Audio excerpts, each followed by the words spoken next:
नमस्कार दोस्तों, मैं आप सभी का स्वागत करता हूं हमारे इस नए वीडियो में। और दोस्तों, आज का ये जो वीडियो है ये किसी भी ट्रेड अपडेट के लिए नहीं है। ये वीडियो जस्ट मैं बना रहा हूं क्योंकि मैं आपको ट्रेडिंग साइकोलॉजी सिखा पाऊँ। सो दोस्तों, जैसे कि आपको ऑलरेडी पता है कि ट्रेडिंग साइकोलॉजी नाम से हमारी एक सेपरेट प्लेलिस्ट है जिसमें हम आपको ट्रेडिंग साइकोलॉजी सिखाते हैं। और उसी प्लेलिस्ट में हमें और अपडेट करने हैं वीडियोस। सो दोस्तों, अभी हम लाइव मार्केट का एग्जांपल लेने वाले हैं। ओके, सो चलिए सीखते हैं कि हमें ट्रेडिंग साइकोलॉजी कैसे हेल्प करती है प्रॉफिटेबल बनने में। ओके, सो चलिए एक एग्जांपल ले लेते हैं जो कि करंट एग्जांपल है। सो देखिए, ये है हमारी 1 अप्रैल 2024 जो कि हमारी प्लानिटरी डेट है। ओके, सो ये हमारी प्लानिटरी डेट है और इसका हाई और लो हमने मार्क कर दिया है। सो हम क्या करते हैं, बाय रूल, अगर हाई क्रॉस होता है तो बाय करते हैं, लो क्रॉस होता है तो सेल करते हैं। अभी मैं इसको कम टाइम फ्रेम पे लगा देता हूँ।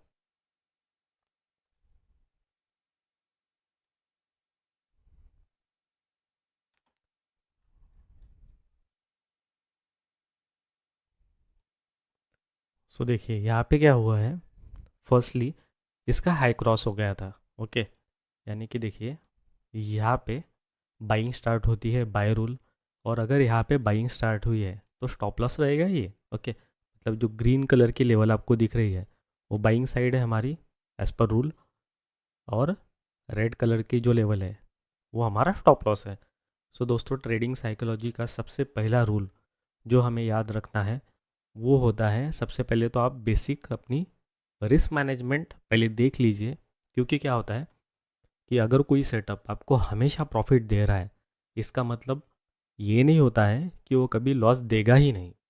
सो इसीलिए जब भी आप किसी भी ट्रेड में एंट्री लेते हो, सबसे पहले रिस्क मैनेजमेंट देख लीजिए, यानी कि आपको फोकस करना होता है स्टॉप लॉस पे। ओके, सो अभी देखिए अभी इसमें कितना बड़ा स्टॉप लॉस हो सकता है वो देखते हैं। सो देखिए यहाँ पे लगभग 200-250 पॉइंट के ऊपर स्टॉप लॉस है, इसको हम 300 पॉइंट का कंसिडर कर लेंगे। ओके, सो अभी आपको ट्रेड में एंटर होने से पहले ही, मतलब देखिए मार्केट ने यहाँ पे टच किया है, इससे पहले ही हमें ये पता था, क्योंकि ये डेट जब क्लोज होगी, इसका मार्केट क्लोज हो गया 1 तारीख का, तो हमें पता चल गया ये दो लेवल्स, डे हाई और डे लो, राइट। सो हमें पता है कि मार्केट की ओवरऑल मूवमेंट कितनी हुई है 1 तारीख को। ओके, सो दोस्तों, ये मूवमेंट को अगर हम 300 पॉइंट पकड़ लेते हैं सपोज़, तो हमें ये देखना है कि नेक्स्ट डे अगर हम एंट्री करेंगे, अभी एंट्री कौन सी भी हो सकती है, हाई भी ट्रिगर हो सकता है या फिर लो भी हो सकता है, तो अभी हाई ट्रिगर हुआ। ओके, बट कोई भी साइड ट्रिगर हो स्टॉप लॉस तो सेम ही रहेगा, राइट। क्योंकि लो ट्रिगर हो जाता तो हम सेल करते और इस लेवल को स्टॉप लॉस रखते। अभी हाई ट्रिगर हो गया इसलिए बाइंग की और ये स्टॉप लॉस रखा। सो अभी हमें पता है कि स्टॉप लॉस कितना है, राइट, एक दिन पहले ही पता है एंट्री के।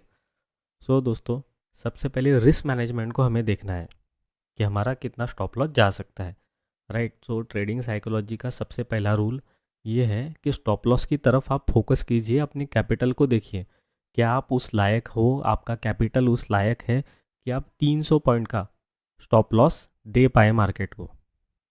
सो अगर नहीं है तो ट्रेड मत कीजिए, और अगर आप कैपेबल हो, 300 पॉइंट आपके लिए कुछ भी नहीं है, अगर आपने ऑलरेडी प्रॉफिट बहुत बनाया है तो आप रिस्क लेके एंटर कर सकते हो। ओके, और वो भी कम्प्लीटली आप पे है, राइट। कौन सा ट्रेड आपको लेना है, कौन सा नहीं लेना है, ये कम्प्लीटली आप पे ही होता है। सो मान लीजिए आपने यहाँ पे एंट्री ले ली। सो अभी आपको पता है कि आपका स्टॉप लॉस हिट हो सकता है जो कि है 300 पॉइंट का, और आपका कैपिटल कितना कम होगा वो भी आपको ऑलरेडी पता है। सो अभी आपने रिस्क मैनेजमेंट समझ के एंट्री ले ली, ठीक है, हाई क्रॉस हो गया। सो उसके बाद दोस्तों, हाई क्रॉस होने के बाद जनरली हम क्या करते हैं, लेवल डाल देते हैं। 841 पॉइंट की मेन लेवल, मेन टारगेट, उसके 50%, उसके 75%, उसका 25%, आप अलग अलग लेवल डाल सकते हैं। अब वो आप पे डिपेंड करता है कि आप कितने अच्छे ट्रेडर हो और आप कितना बड़ा प्रॉफिट लेते हो। ओके, सो हर एक के पर्सन के लिए जो टारगेट लेवल है वो अलग अलग हो सकती है। ओके, सो टारगेट अनुसार आप स्टॉप लॉस देख सकते हैं एंड वाइसा वर्सा। ओके, सो देखिए आपने एंट्री ले ली, उसके बाद सबसे पहले आपको देखना है, ऑब्जर्व करना है मार्केट को कि मार्केट स्टॉप लॉस की तरफ जा रहा है या फिर टारगेट की तरफ जा रहा है। अभी इस केस में देखिए, जनरली ऐसा होता नहीं है कि हमारा स्टॉप लॉस हिट हो जाए, बट अभी ये रेयर मोस्ट कंडीशन है, इसीलिए मैंने वीडियो बनाया है। सो मार्केट ने क्या किया, नेक्स्ट डे स्टॉप लॉस को हिट कर दिया और थोड़ा सा ही नीचे गया। अब दोस्तों इस पॉइंट पे आता है ट्रेडिंग साइकोलॉजी का नेक्स्ट रूल। अभी यहाँ पे ऐसे केसेस में क्या होता है, दो चीज़ें होती है। एक तो मार्केट जो बुरे ट्रेडर है उनको निकाल फेंकता है स्टॉप लॉस से, या फिर थोड़ी सी नीचे मूवमेंट दे देगा मीन्स अपोजिट साइड में, और फिर करेक्ट साइड में जाता है। ये जनरली ऐसी केसेस हर बार होती है, यानी कि यहाँ पे आपने बाय किया तो मार्केट उल्टा जाएगा। ओके, और जो बुरे ट्रेडर है वो एग्जिट ले लेंगे, फिर मार्केट डायरेक्टली ऊपर जाएगा और हमारा टारगेट हमें दे देगा। ऐसा होता है, लगभग हर बार ही ऐसा होता है। लेकिन इस बार मार्केट ने क्या किया, मार्केट ने थोड़ा हार्श बिहेव किया आपसे और यहाँ पे आपका स्टॉप लॉस डायरेक्टली हिट कर दिया। अब दोस्तों पहली केस तो मैंने आपको बता दी कि जनरली क्या होता है। अब इस बार क्या हुआ है, मार्केट ने हार्श बन के आपका स्टॉप लॉस हिट करा दिया, और स्टॉप लॉस के टाइम पे जो लोग एग्ज़िट नहीं करते हैं जस्ट लॉस होगा ये मान के, वो लोग गलत हैं। और जो लोग एग्ज़िट कर लेते हैं लेकिन रॉन्ग लेवल पे, सो वो भी गलत है। सो एज़ पर रूल आपको क्या करना है कि एग्जैक्टली ये लेवल टच होगी तो एग्ज़िट हो जाना है। ये नहीं देखना है आपने कि मार्केट थोड़ा सा नीचे जाएगा क्या, ओके, या फिर यहाँ से ऊपर जाएगा क्या, और ऊपर जाए तो मैं क्यों ही एग्ज़िट करूँ क्योंकि मैंने ऑलरेडी बाय किया है। यहाँ पे बड़ा लॉस दिख रहा है तो यहाँ पे लॉस कम कम होते जा रहा है। सो दोस्तों ये ऐसा करना मीन्स स्टॉप लॉस को मैनिपुलेट करना, ये चीज़ बहुत गलत है। सो ट्रेडिंग साइकोलॉजी का ये सबसे इम्पोर्टेंट पॉइंट है कि आपने कभी भी स्टॉप लॉस को मैनिपुलेट नहीं करना चाहिए। स्टॉप लॉस जहाँ पे होता है वहीं पे होना चाहिए, और स्टॉप लॉस हिट होते ही क्विकली एग्ज़िट लेना चाहिए।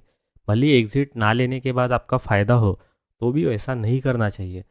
अगर मान लीजिए किसी ने यहाँ पे एंट्री ली और यहाँ पे उसने एग्ज़िट ले ली, ठीक है, ऐसा व्यक्ति जो है वो बेस्ट ट्रेडर है। लेकिन किसी ने यहाँ पे एंट्री ली और यहाँ पे एग्ज़िट ली ही नहीं और मार्केट यहाँ पे आ गया, तो व्यक्ति प्रॉफिट में होगा या फिर कॉस्ट टू कॉस्ट पे होगा।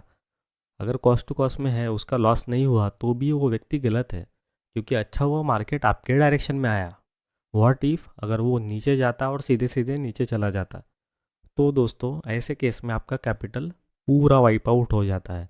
इसीलिए रिकमेंडेड ये रहता है कि हमेशा स्टॉप लॉस हिट होने के बाद एग्जिट कर ही ले। ओके, सो ये पॉइंट आपको ध्यान में रखना है। ये ट्रेडिंग साइकोलॉजी का बहुत ही ज़्यादा इंपॉर्टेंट पॉइंट है। Means no manipulation for stop loss. Stop loss को जहाँ पे वहीं पे रहने दे, उसको मैनिपुलेट ना करे, चेंज ना करे।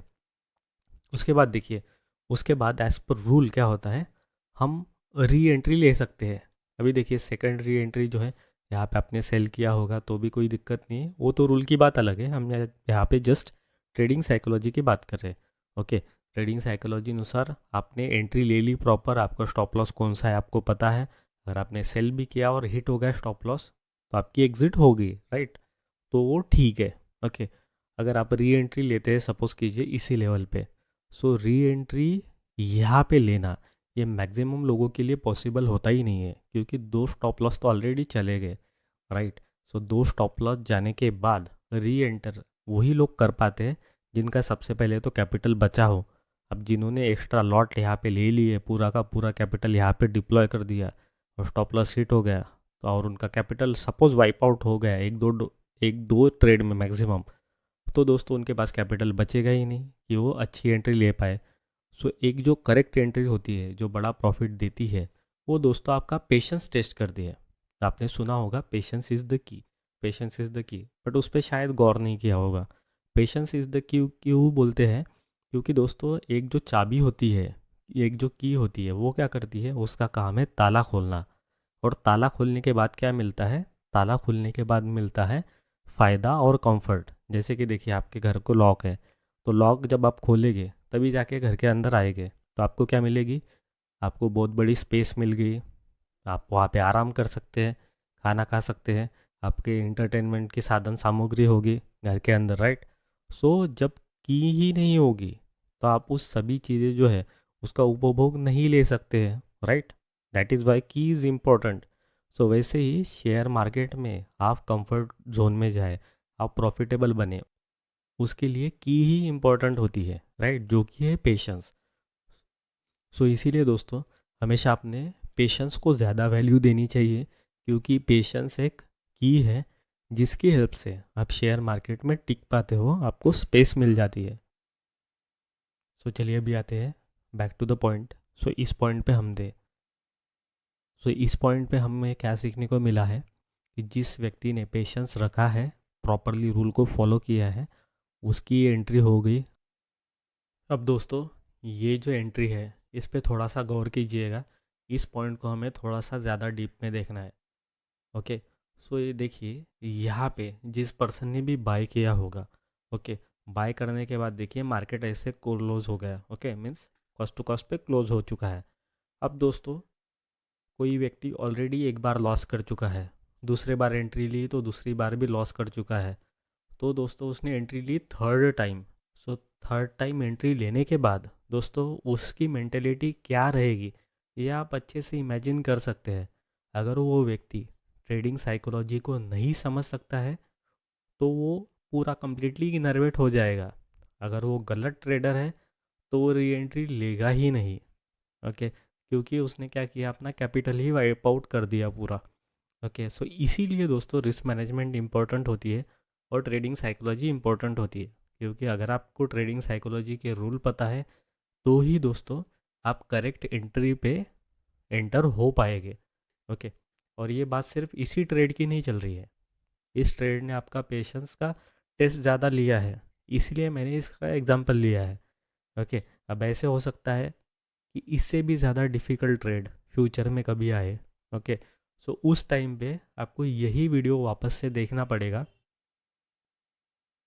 तो जब भी डिफ़िकल्ट टाइम आएगा इन फ्यूचर, तो दोस्तों इसी वीडियो को वापस देखिएगा और समझिएगा सबसे पहले कि आप रिस्क मैनेजमेंट को पीछे छोड़ रहे हैं, स्टॉप लॉस को पीछे छोड़ रहे हैं कि नहीं छोड़ रहे।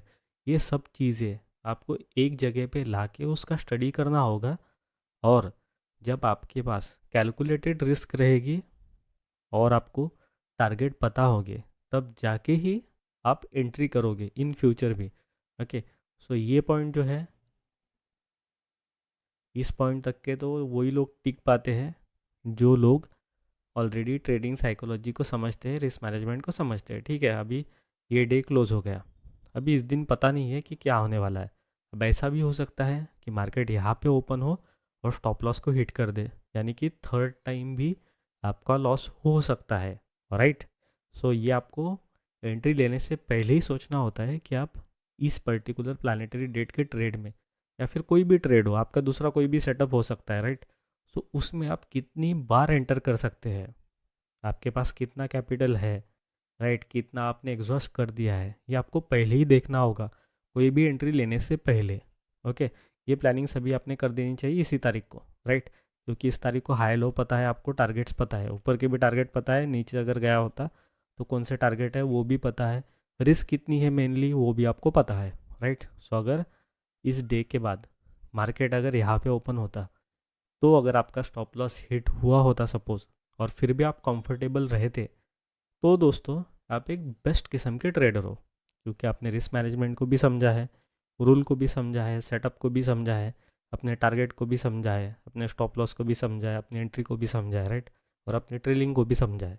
ओके, सो ऐसा ट्रेडर हम एक्सपेक्ट करते हैं कि हर एक पर्सन हो जाए। ओके, सो देखिए यहाँ पे मार्केट ओपन नहीं हुआ, मार्केट ने आपकी बोर्ड टेस्ट ले ली, और नेक्स्ट डे देखिए डायरेक्टली यहाँ पे ओपन हुआ, मतलब 50% प्रॉफिट ईजीली दे दिया।